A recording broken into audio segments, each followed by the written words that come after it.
Well, welcome to Walking in Spirit and Truth. I am Sandi Craig, part of the people that are supposed to be hosting this program, and John should be joining us any minute. Again, he is at Life of Worship presently and is hooking up things. I guess he's just running a little bit late. Well, I'll just tell you who we are right now in case this is the first time that you've ever come in. We are John and Sandi Craig from Amarillo, Texas. And we co-pastor a congregation called Life of Worship right here in Amarillo. And of course, we have services on Shabbat on Saturday, as well as other times during the week. Our Saturday services, we have tour portion that is at 2 p.m. Central Time. Now, here's what's really interesting is that we actually broadcast our show or the tour portion. We normally do it on Zoom only, and you can always email us so you can participate in conversation. But we actually did it on YouTube Live on our YouTube channel, Life of Worship Amarillo. Type in that. John and Sandi Craig, Amarillo, you'll get there. But we have a lot of programs on there. We have things from this show. We have things from other shows we've done on the Messianic Lamb Network. But we also have our messages, and we have words of encouragement. We have newsletters. We have all sorts of things on our YouTube channel. So you don't want to miss it. You want to check that out, I would definitely say. Well, welcome, Mr. Craig. Hello, Mrs. Craig, and everybody else that's out there watching and being part of the broadcast. It's good to see you all. Well, it's good to see you too. Were you running a little bit late there? I was fixing something. Are you going to make sure things are put back in order? Yes. Yes. All right. Well, we are both glad now that we're in two separate locations, so we don't echo. We can use both our names up on screen, and which you can hear me this week too. What? You can hear me this week too. I can hear you this week. Yes. That's good. It makes it a little bit easier anyway. Well, do you have anything that you want to say in addition to the things that I've only said that we pastor Life of Worship. I didn't tell them about, hey, we have tour talk on Monday nights, which is great. We're going over some really neat things. Anything that you want to say? Well, I'm going to continue to say that we live in interesting times, and everyone needs to stay alert to the things that are going on. Is this going to be a news report? Do I need to get our intro in there? I don't think so. I don't really have much to say at this point in time, other than what we've already talked about. But here we are. It is February. We are seeing unprecedented times, stuff coming out of the Chairman Biden administration or regime. Let me put it that way. That with the edicts and stuff that's being handed down, we all certainly need to be alert. We need to be aware. We need to be talking to our representatives, and we need to be holding them accountable. But we also need to be making sure that we're also keeping our state senators and representatives and governors accountable as well, so that our rights are not trampled on by the federal government, but that we can maintain our states' rights. So that's one thing that I did want to say. I just want to reiterate that it's so important that we as believers of all people be standing up, because if we don't say anything, then who's going to say anything? And I guess other than that, there might be some other things that are going to pop into my mind. I just want to encourage people to be involved. Just because it looks like things are falling apart, and the time of Yeshua, maybe his return may be coming soon, doesn't mean that we give up. A lot of people did that in the Obama administration in 2008. And what did we get? We got 8 years of the guy.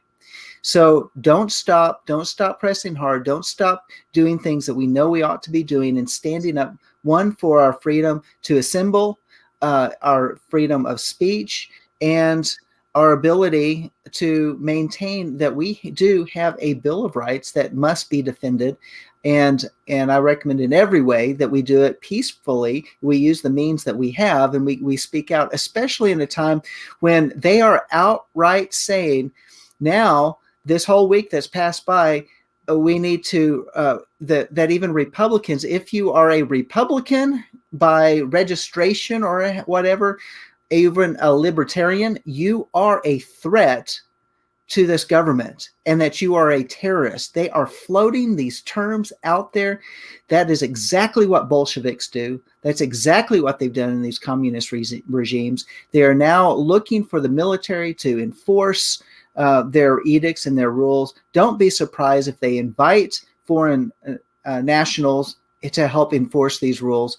Don't be surprised that these things happen, and watch for them to first take place in the blue cities and the blue states. That's where the enforcement will go first, because they're going to do the trial balloons, they're going to do the strategic false flags, and then eventually then they'll be coming into the red states. Y'all just be aware of what's happening. But if we as American people do what we did under Obama and said, oh, he's just leading in the New World Order, it's going to be the time of the end. Do you want 8 years of this type of regime? Biden's not going to last very long, and I did say that on purpose. Biden is not going to last very long, and then it's going to be O'Harris. So just pay attention. Is she legitimate? No, she's not legitimate. But this is the regime. They don't care because here's the other thing. Joe Biden has said, he's come out and said this, that it's not America first. That was what President Trump had said for 4 years. America first. Let's put America first. We need to make sure that we take care of our people first. And then what the blessings that come into this nation can overflow into the other nations. Well, I want to ask this question. If Joe Biden says not American first, then who is he serving first?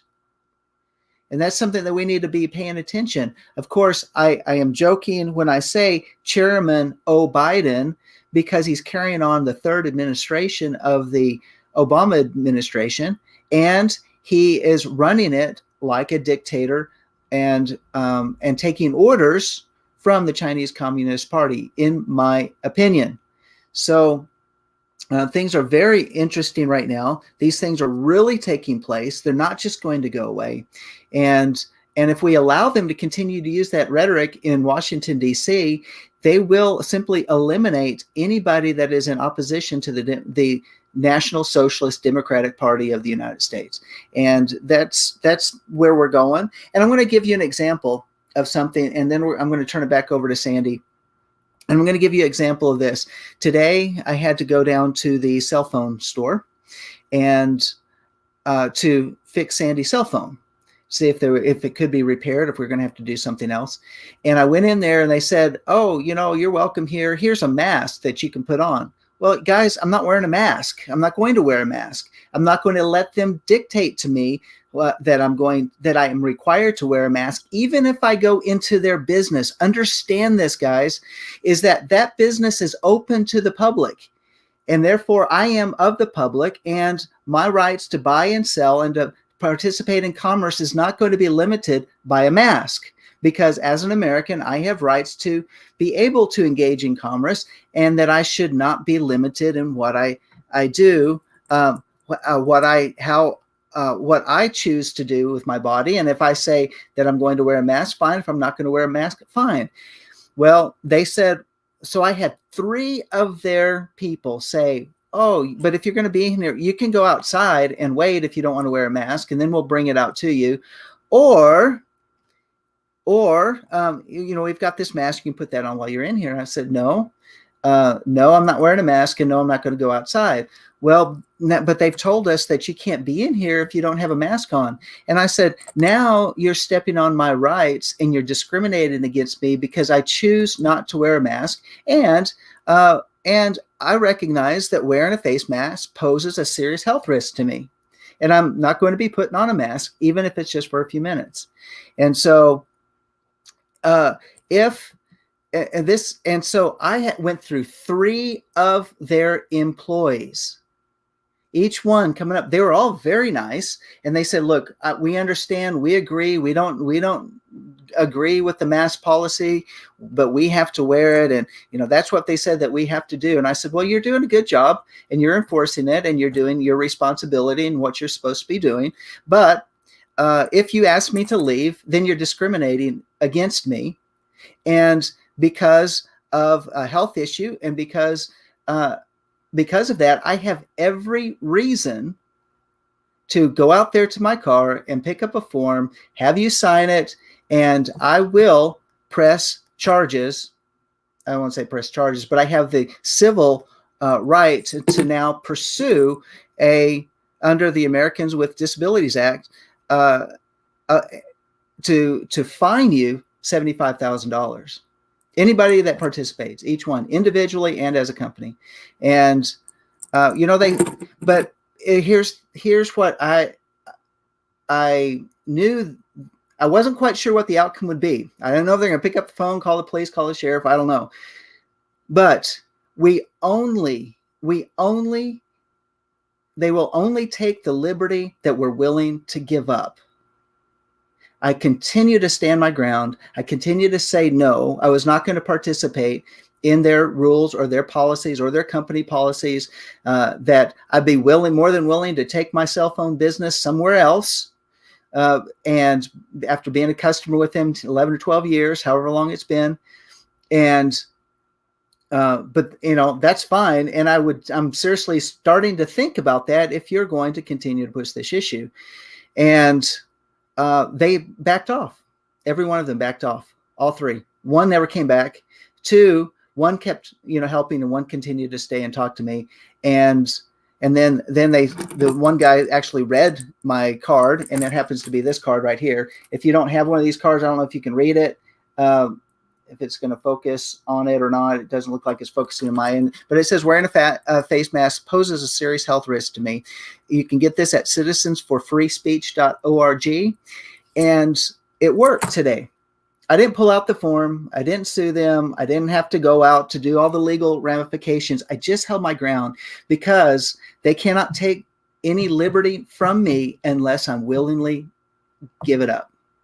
And, right, Bob, I should have filmed it. I should have filmed it and posted it. I didn't even think about that because I'm just not one of those guys that go around and try to document everything. I just wanted to say, no, I'm holding my ground. And they said, if we don't do this, they're going to get on us. And they pointed out that the cameras were on there. And I said, look, you're doing your job. In fact, I would just say that you treated me very well in spite of trying to enforce company policy. And if you send me a survey, I'll give you a 10 because I know anything less than a 10 that you'll get griped out for. But I will put on my comments that I do not appreciate their company policy that discriminates against me because I choose not to wear a face mask that poses a very serious health risk to me. And what is that? Well, they don't need to know. But I do know is that all of the stuff, when you wear a mask, all of the buildup in the petri dish of bacterial colonies that build up in those masks, and every time you exhale, it hits that mask, and everywhere you inhale, it just springs it back in like a trampoline, back into our lungs, into our nasal cavities, into our mouth, and all of that area. I'm not going to do that. It is a greater risk. And the fact that you can take up a handful of sand and throw it through a chain link fence, some of it's not going to get through. Most of it will. That's what masks do. That's why they're trying to bring up this whole thing about, well, now you got to wear 2 masks, or you got to wear 3 masks or 4 masks. And they're saying now that to travel and get onto public transportation, you have to have at least 2 masks on. My goodness.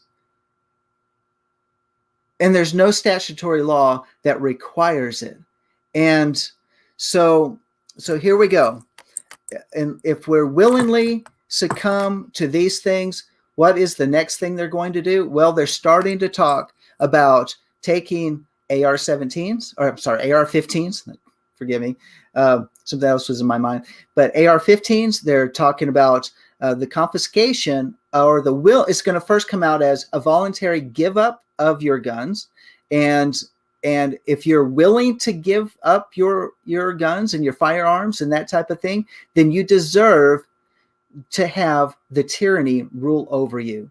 We're not going to go the way of the United Kingdom or Australia or New Zealand or any countries like that, where then they say that owning a gun is a privilege, and you, in order to get that privilege, you must be licensed. You have to receive the state's approval that you have the right mindset by which you can have one. And by the way, it's only going to be used for sport and for hunting. And by the way, we're going to restrict your ability to hunt. So why do you even need one?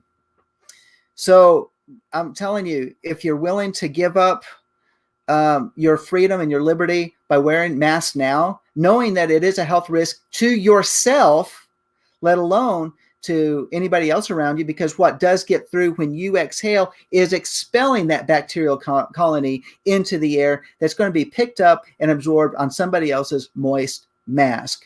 So guys, here we go. What liberty are you willing to let them take from you? If you've been wearing a mask, well, it's time to give it up and realize that it is a serious health risk to you and to those that are around you. So there's my counterpoint for today, the things that are going on.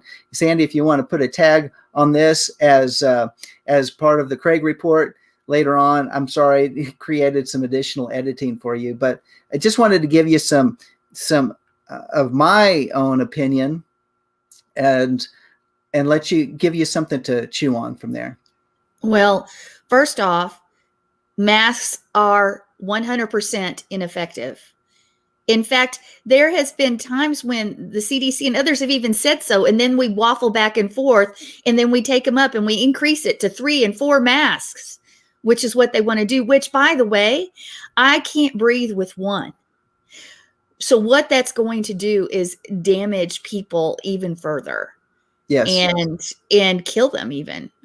Well, the sheer reduction of oxygen when you, after not only just one, now stick 2 on there. And here's the thing, part of this edict that the Biden regime has come out with, that the despot, let's call it he's a despot. It is tyranny.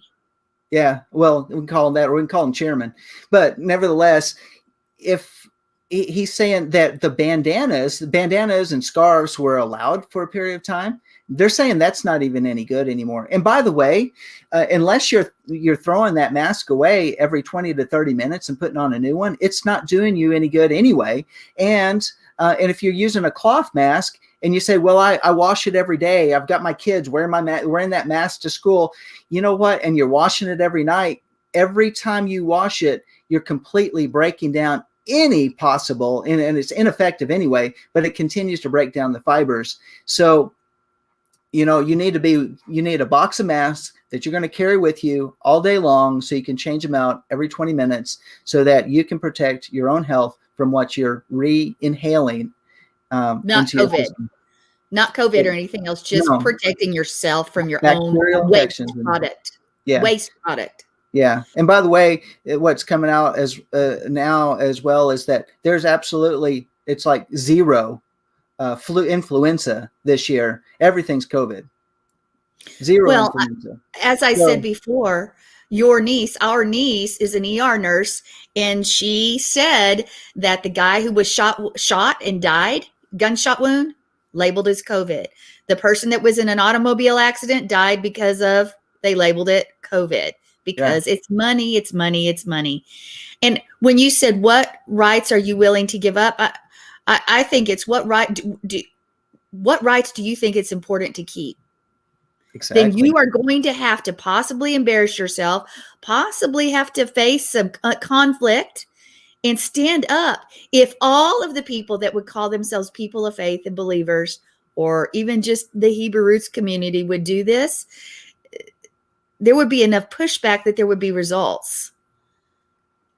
Yes. But if 2 to 3% of the population become actively involved in pushing back against these edicts that are not law, they're not constitutional, they do step upon people's rights, And if we just simply say, no, we're not going to do that anymore. Sorry, okay. No longer I'm going to. In fact, one of the lead doctors in the Biden administration, and I do say Biden on You purpose, said that. has come out and he said, well, look, one mask doesn't do any good. Neither is two masks. He says, but I wear a mask because I want you to feel good about what I'm doing, to show that I care for you. Okay, guys, I care for people by telling them don't wear the mask because one, it's liberty. Two, it is for your own health. Don't do it. Don't wear it. You need the oxygen to stay healthy. You don't need to have all the breakouts around your face. People are having it all over for wearing a mask all the time. Bacterial pneumonia. Bacterial pneumonia, all sorts of different things. And by the way, I'm going to say this too.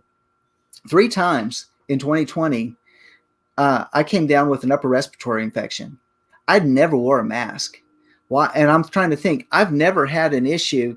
I might have gotten a cold once a year, but to have 3 upper respiratory infections in the year, I'm wondering what is affecting my lungs that is out there. Well, a lot of people are wearing masks and they're exhaling all of that bacteria in the air. Maybe that's part of it. They're affecting my health. I don't know. I just know that when those things came through, they were very contagious when they came through Amarillo, and a mask was not going to protect anybody. But I do believe it is exasperated by mask wearing because of those cultures that are in there. I do not believe. I believe that there has been in Amarillo. Everybody came down with it the same day. That to me says the source is coming from above or something else. In other words, whether it's chemtrails or whether it's something else, it's a government instigated. It's the China virus. It's a government instigated viral thing. But I also believe they're the ones that are distributing it in hopes to completely change the population. Of course, they've already changed the whole outlook of who we are. But that doesn't matter. Any regime that is going to take over through tyranny, through fraud, through overthrowing the government, through treason, and is allowed to continue to reign, then nothing really matters, does it? No. They do what they want. So this is how they rule. They rule through fear, and because that way they gain control. And the more that we allow them to cause us to walk in fear, the more they control us, the more edicts they will put upon us. America did not pass the last test. They didn't say no. They willingly locked down. They willingly wore masks. They willingly participated, saying, well, we're just doing it for the greater good. And what is it? Now it's 2 masks. Now you can't travel without it. They're talking about you're going to have to get the COVID passport. We've been talking about that for a year. And then, and now they say, look, you have to have the vaccination. Well, the very fact that the vaccination is killing people, the very fact that Governor Cuomo didn't even report half of the seniors in the nursing homes that were killed this last year because they were sending people that were infected with the China virus into the nursing home. They killed off twice as many as who they said they were. In order to kill. I think it's important. And that was, yeah, exactly. It was to reduce the financial pressures that an aging population, as the baby boom generation is moving into those homes, they were feeling lots of financial pressures in terms of medical costs, in regards to Social Security payouts, in regards to a lot of different things. They needed to reduce that population. And President Trump, by the way, remember, one of the last executive orders that he signed before he went out was that 2 days after the Biden administration were to take over was I believe is the right to life. And that means not only the unborn children, but also those that are elderly, sick, handicapped, also all have the equal right to life. And it is our responsibility to protect those lives. And of course, Biden on that same day came out with his executive order to codify Roe versus Wade. Wow. Can we really see where the two different administrations stand and where they believe?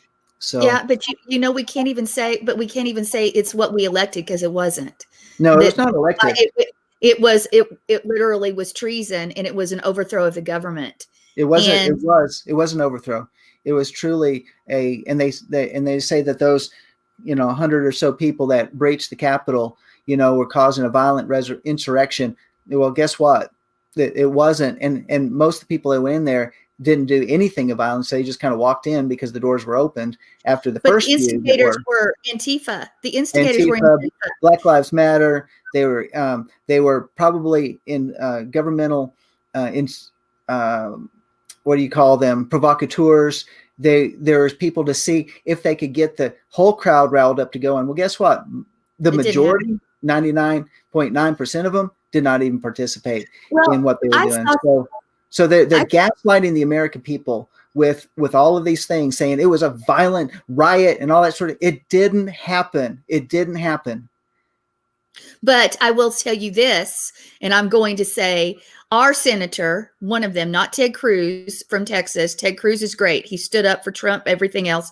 But Cornyn actually is towing that line. He sent me this long letter in which he speaks that as a Republican, he will never receive my vote again. And all I can say is get rid of the rhinos, get rid of all those who will not stand up for righteousness. I hate to say this, but Ted Cruz was actually backtracking a little bit over the weekend on some things that he said.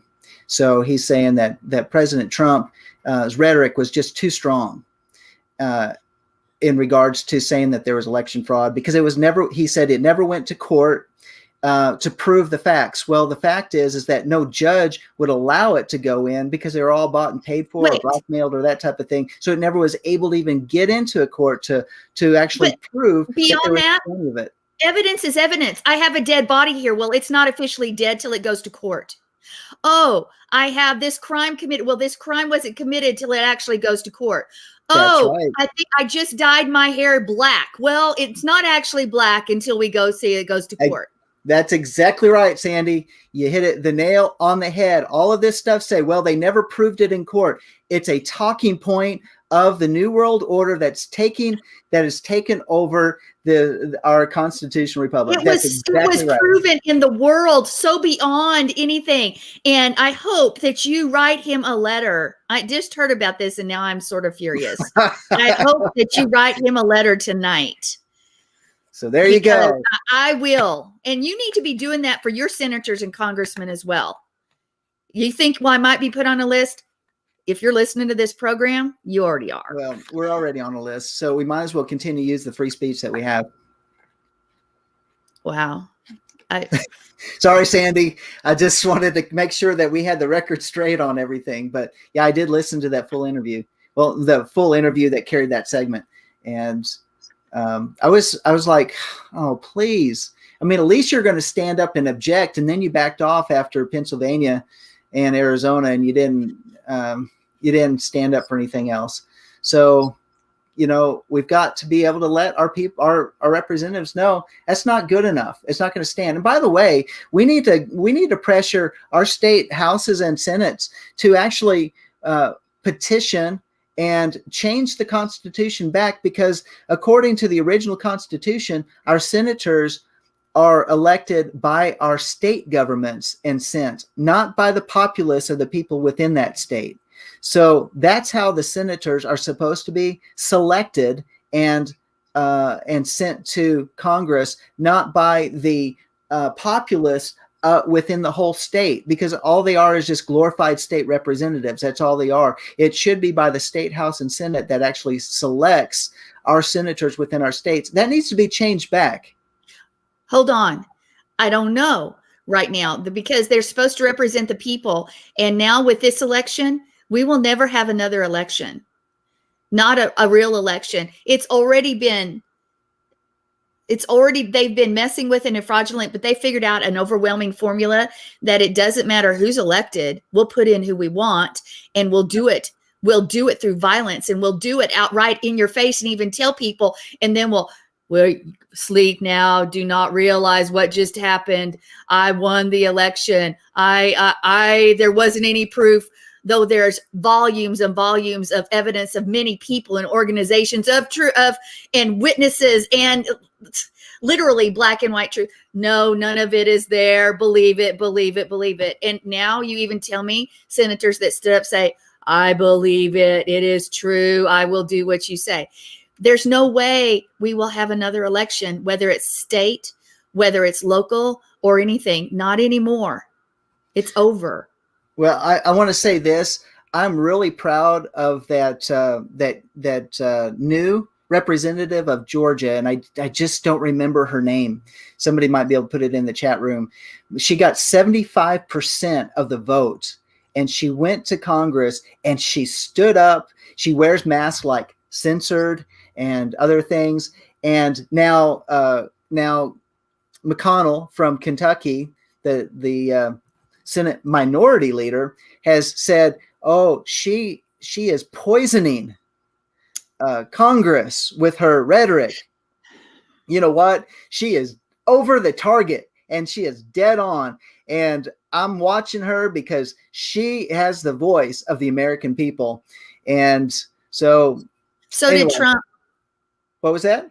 Yeah, did Trump. Yeah, and that's exactly right. And she was supported by President Trump as well. And she was a big supporter. What I'm saying, Trump had the voice Marjorie Taylor Greene from Georgia. That's her name. What I'm saying is Trump had the voice of the people, and it didn't matter because they don't care what the people say or do, what vote for. I'm just saying the way it is. So. Yeah. So, well, that's just some thoughts that I had on my mind as I'm kind of assimilating things. I told Sandy, I don't really have much to say tonight about this stuff, but I have to allow it to sit there and gel a little bit, and then I start talking, and then it all comes out. So there you go. Take it for what it's worth. You have for us this evening, we really need this. We really need this message. And it's really important that we recenter ourselves on who we serve.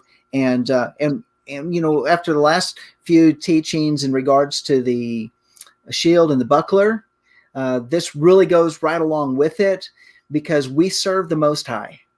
And so, Sandy, why don't you go ahead and take it? Everybody, let's get out our word and let's turn to Psalm 91. There's a psalm for this day and this hour. Well, they all are, but this one, everyone should brandish every day as the word in their hand. Pray it over yourself and all those around you. Right. We're going to take this thing apart, but I'm going to start off with reading the full psalm. And if you would personalize it for us as the community of believers, that would be great. And I want you to pay attention because tonight we're actually going to go over one verse. Yes, verse 1, Psalm 91:1. But it is important that this word is proclaimed over you and me. And we're going to go ahead and do that to begin with. All right, I'm going to do my best to personalize it. So if I stumble a little bit as I'm trying to think of the pronouns, forgive me. Psalm 91. We who dwell in the shelter of the Most High will abide in the shadow of the Almighty. We will say to Yahweh, my refuge, or our refuge and our fortress, our Yah in whom we serve. For it is He who delivers us from the snare of the trapper and from the deadly pestilence. He will cover us with his pinions, and under his wings we may seek refuge. His faithfulness is a shield and bulwark. We will not be afraid of the terror by night, or the arrow that flies by day, or the pestilence that stalks in darkness, or of the destruction that lays waste at noon. 1,000 may fall at our side, and 10,000 at our right hand, but it will not approach us. We will not look on with our eyes and see the recompense of the wicked, for we made Yahweh our refuge, even the Most High our dwelling place. No evil will befall us, nor will any plague come near our tents. For he will give his angels charge concerning us to guard us in all our ways. They will bear us up in their hands, lest we strike our foot against a stone. We will tread upon the lion and cobra, the young lion and the serpent. We will trample down because it says, because we have loved him. Therefore, he will deliver us. He will set us securely on high because he has known. He will set. This is where, because we have known his name. There we go.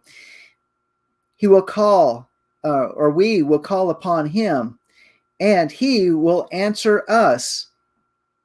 He will be with us in trouble. He will rescue us and honor us. With a long life, he will satisfy us and let us behold his Yeshua, his salvation. I want to encourage you guys, if you have not memorized this psalm, I would encourage you to do it. We should be memorizing the word and getting it in our hearts. There could be a day and an hour we no longer have scripture to turn to, and that which we've laid up in our heart is what we have to hold on to. And Yahweh can always bring it to memory and things like that. Now, this psalm, there is debate on who wrote it. There is debate on why it was written. Some sages say that Moshe wrote it for the Levites that were in the temple. Other sages say there's a lot of allusions to the Jerusalem temple that appear in this psalm, and a lot of liturgy. And they may say that worshipers who are about to enter the temple, they use this psalm to enter it. Alternatively, others say it's a psalm of refuge, for recited by individuals who sought protection in the temple. And still others say it's a metaphorical rather than literal. And Psalm 91 is an expression of our trust in Yah. All I can tell you is that the word is powerful, and I believe the application of the word has a congregational application, but I also believe there is individual application. And I believe this word is for me and it's for you in this day and hour. So he who dwells in the secret place of the Most High shall abide under the shadow of the Almighty. Sandy, I was going to say this real quick, and it has to. I've said this for many years now, probably at least 10 years, maybe 12. And I've said it to our congregation. It's been a while since I've said it, but Psalm 91, I believe, is for our generation in the times that we're living in right now. I believe it with all my heart. I believe it has been available and it's been a promise for all the generations. But I believe with all my heart, this really, really speaks to our generation, considering the things that we talked about in here. Those things are the very things that are listed in Revelation, as well as in talking about, in which mimics Exodus. So it's actually talks about what happens in Exodus. So the very things that can be the threat against us, this speaks to. And because we are coming up to the time of the greater Exodus, we are really living in the time for the full application of Psalm 91. All right, sorry. I agree with that. And when we look at it, some versions may say, instead of secret place, might say covert place or shelter of the Most High or refuge. I personally like he who dwells in the secret place of the Most High. I think there's some meaning to that. But since we're going to tear apart one verse of one psalm this evening, we're going to go over a lot of the words and look more deeply into what they could possibly mean. And we may not finish tonight, and that's okay. I probably won't go long this evening, but we'll apply it next week as well if we don't. And the first word we want to look at is he who dwells, or if you're looking at the King James, he who dwelleth. 437 times it's been used as dwell. Others say it's in 221 as inhabit. Here's some other words: sit, abide, inhabit, down, remain, tarry, set, continue, place, still, taken, and some miscellaneous words. Now, what is that word? That word is yashab. Yeshab. I want us to also bring in another word alongside of it that maybe will help us get some explanation or some understanding. Now, the Shekinah, the Shekinah. How many? I know you guys have heard of the Shekinah glory or the Shekinah. And interestingly, that word, the rabbinic word Shekinah or Shekinah, is that which dwells, referring to the glory of the divine presence of Yah. I'll say that again. The Shekinah, or is that which dwells, referring to the glory of the divine presence. Now, what does that have to do with what we're talking about? Well, I'm getting there. That word actually is derived from one of the words for dwell, shakan, and this term is used in God's instruction to Moshe regarding the tabernacle. So that may be where they say they have tabernacle language there. When we look at Exodus 25, 8-9, it says, they are to me a sanctuary for me, so that I may dwell among them. You must make it according to all that I show you, the pattern of the tabernacle, as well as the pattern of all its furnishings. If you've taken any time to study Yah's instructions, the instructions that he gave to all of Israel for the tabernacle itself, you understand how many requirements were actually there that had to be met by the priest, by the high priest. And in order for his presence to fill the house, in order for his presence to come down, to cause his Shekinah to dwell. So there's requirements that causes him to dwell among us. Yes. In today's age, so many out there that call themselves believers or people of faith, there's so much about grace and forgiveness and his love, which is all there. And we need to, in our community, we need to understand that more as well. But they forget that there's an aspect of holiness. If we are imbalanced and focus on one aspect of God and that aspect of him, that one alone, then we miss the big picture, because Yahweh is more than one thing. We could never understand him. Even to the end of time, we will still have new revelation every day of who Yah is. So as I said, there are requirements for his dwelling presence to come down. And these requirements must be met for us to interact with him. What? I have to do something? Well, you need to be set apart. Absolutely. We need to be Torah pursuers, following his instruction. You think about obedience, and you think about his word says obedience is better than sacrifice. And you think about being a parent or a grandparent. Well, you may love all your children and all your grandchildren, and even those who aren't, but when they walk in obedience, it's different. It shifts from those are my kids to those are my kids, and I want to be around them and with them, because obedience is important. And he has a whole book of instruction from Genesis to Revelation, but specifically Genesis through Deuteronomy, the Torah.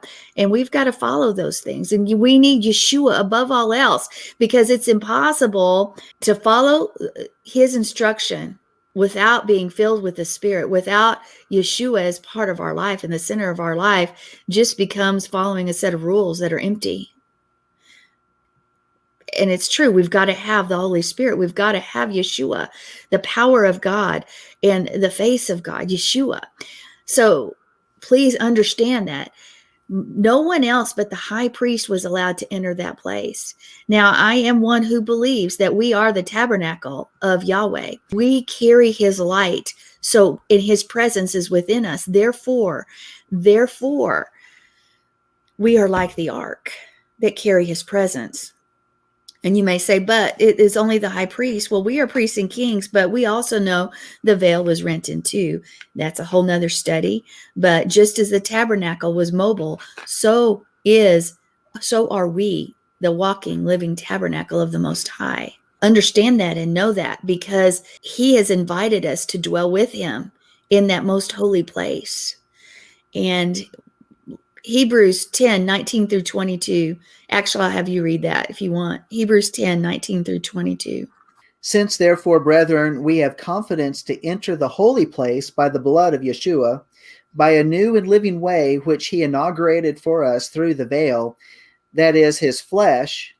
And since we have a great priest over the house of Yah, or Elohim, let us draw near with a sincere heart in full assurance of faith, having our hearts sprinkled clean from an evil conscience and our bodies washed with pure water.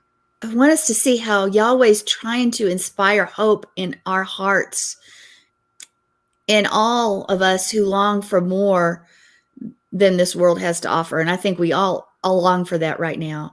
And his holiness helps bring that hope. This set apart. He is Yah. He's not like the little g gods of the world that we all hold on to.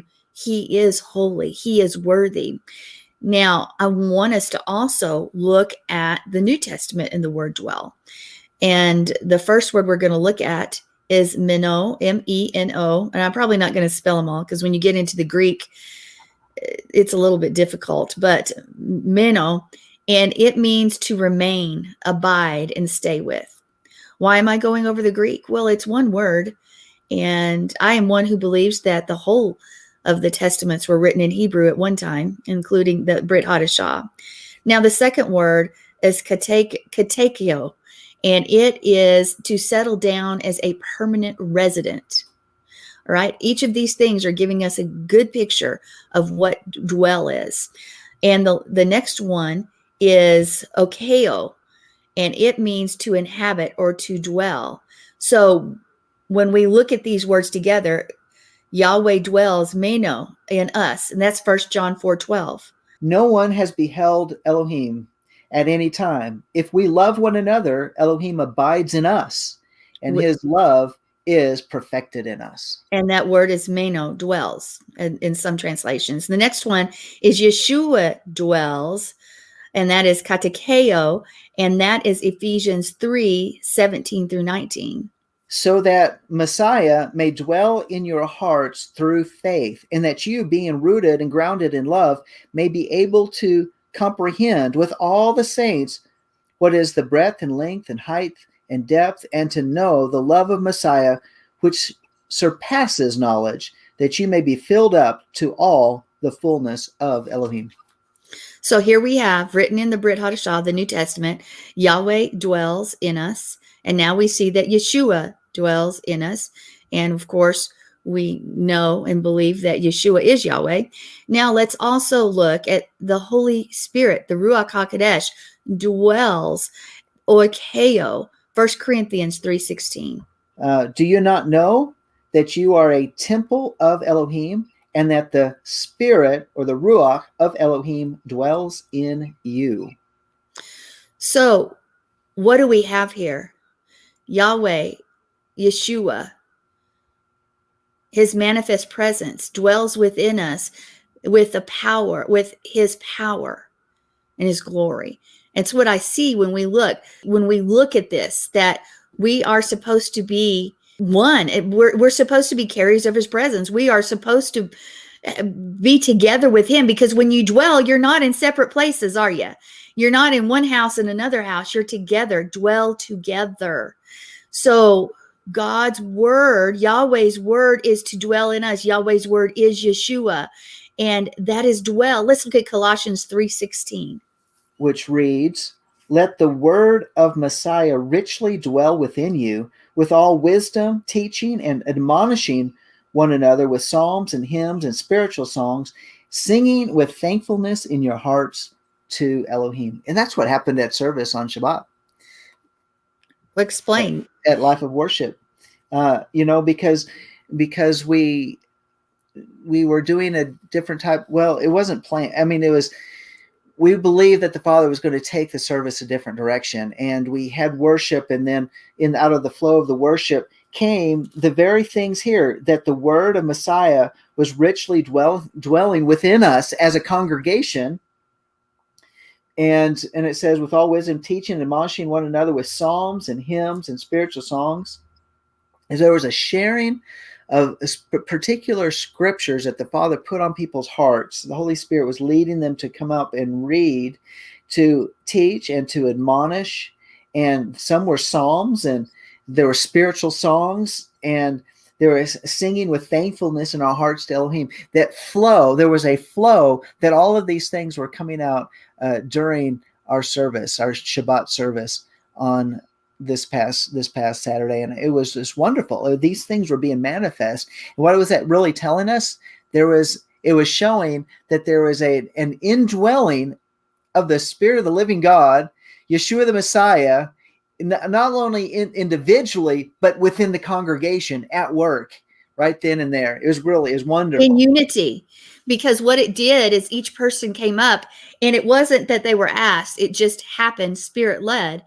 And it started to create this beautiful picture that Yah was trying to tell his people, because we on purpose did not plan a message for that day. We did Torah portion earlier, and we had just gotten through with Torah portion, and then we did worship, and we knew it was going to be a different service for various reasons, but we didn't plan the message, but the message went forth. It was like the tapestry of the veil, that separates the holy place from the Holy of Holies. It was like this tapestry, not to create a division, but to create the beauty of the Shekinah, of what was imprinted within the veil, upon that veil, to really give us a glimpse through and into the Holy of Holies. It was wonderful. It was wonderful. And he was dwelling amongst his people because we had made a place for him to dwell. We chased after him. Now, I want us to remember what we said initially: dwell, to remain, to inhabit, to sit down. Picture that, to dwell. To me, if somebody sits down, then there's an expectation, even, I would say. Now, as we go a little bit further, and all we're going to have time to is just scratch the surface of dwell today. That's all we're going to have time for. But when we look at dwell, it is also almost like we are in the Hebrew. It's to move impermanently, where we're trusting and obeying Yahweh. And when we do, what's going to happen? Because we just heard about Yeshua, Yahweh, the Ruach HaKodesh's power abiding and dwelling within us. So as we trust and obey, then there's this activation of power of the Ruach HaKodesh, the Holy Spirit, his right hand, Yeshua's right hand of power, that's consuming us with the fire from the Most High. It abides with us so that we are in a place of safety. And we're going to talk more about that next week. And it consumes us with his fire. Consuming fire. I've written a song on that. I've written a song on the consuming fire of Yahweh, and we've sung about that. But what really is that? Are we brave enough to pray the prayer, consume me and let everything burn up that's not from you? That's a scary prayer to pray sometimes, because what is fire to do? Well, it purifies and it destroys, and keep his house clean, keep his house right. But he says here that we are to dwell, trust in him permanently, sit down in the secret place, to live in the midst of his heart, trusting fully that his word is what covers us, and that there's a covenant of protection. Because remember, when you're in covenant, your enemies are Yah's enemies, and his enemies are your enemies. They're one and the same. And when the enemy attacks, when you're in covenant with somebody, that other person that's part of that covenant has to go and defend. So because we are in covenant with him, there is protection in that, because you can't get a better defender than that, right? You can't find a better secret place, a place of safety than him. And because we are in covenant, and because he loves us, he's taking care of us. It's that secret place that belongs to the Most High. He's not just a landlord. He is Elohim. He is Yahweh. We are permanently under his watch when we choose to dwell, to sit down, to inhabit, to permanently be a part of who he is. And that's the very first, basically the first couple words of this psalm: he who dwells. I just wanted to add to what you were saying there, Sandy, because there's that sitting down and with, and another Greek word that crosses over when they had the Septuagint. This one word comes across, and I think you mentioned it already, erkome, and it talks about to accompany appear, bring, come, enter, fall out, or go. So there's this aspect of the sitting, but it's also an aspect that gives us a picture of being actively accompanied with Yahweh. So there's this, but let's tie it to another part of the Hebrew word for to dwell, and I've got to bring that back up as my Yeshav. yeah, Yeshav. And one of the things about Yeshav is that it also has wedding language tied to it. I didn't know if you were going to go there with it, Sandy, but I it wasn't. also, We're out of time, so I wasn't. But go okay. ahead. But we'll probably go into more of that maybe next time. But that wedding language is to marry. And literally it can bring it to an application of intimacy. It's because in the part of these definitions, because the English is such a inferior language that we have to use all these extra words to define it, and just so that you can understand. In my Strong's concordance, well, it's not actually, it's out of a different concordance, but it actually says that it can mean to I'm hesitant to say it because I don't want us to go there in the wrong place, but in terms to copulate, which gives you that picture of intimacy of dwelling with Yahweh. It's not just simply that we show up in the tent, but it is because our hearts are joined together as one, and which gives you the picture of what it means when the bride and the bridegroom come together. We become as one, operating within thoughts and in our minds, within our hearts, and operating together in unity. That is really this bigger picture of what it means to dwell. And I really love that language that's talking about, and we're just going to have to explore that some more. We are. And we are going to save it till next week. So you don't want to miss next week's show as we continue to look at Psalm 91. And in this case, verse 1. Hopefully we'll get started a little bit more quickly next week. We'll see. Because like I've said, this show is also about what's going on, what we're seeing, what's the truth of what we're seeing out there. Yeah. Anyway, and that's the only way that we can really handle the stuff that's going on out there, is to make sure of where we're dwelling. If we're only dwelling out there, we're missing out on the benefits of the secret place, because that's the only way that we can, our hearts can really deal with the stuff is in this secret place. That's right. All right. So if we would also like you to consider partnering with us. You can go to our Life of Worship website, www.lifeofworshipamarillo.org, and partner with us. We need partners that pray, but we also need financial partners in this day and this hour, as you all know. And I know you hear that from other places, but to keep this word going forward, we need that, as well as your prayers. And just know that we're praying for you, and we are standing in the gap for you as well. Anyway, I think that's good for today. So until next time, we say shalom. Shalom.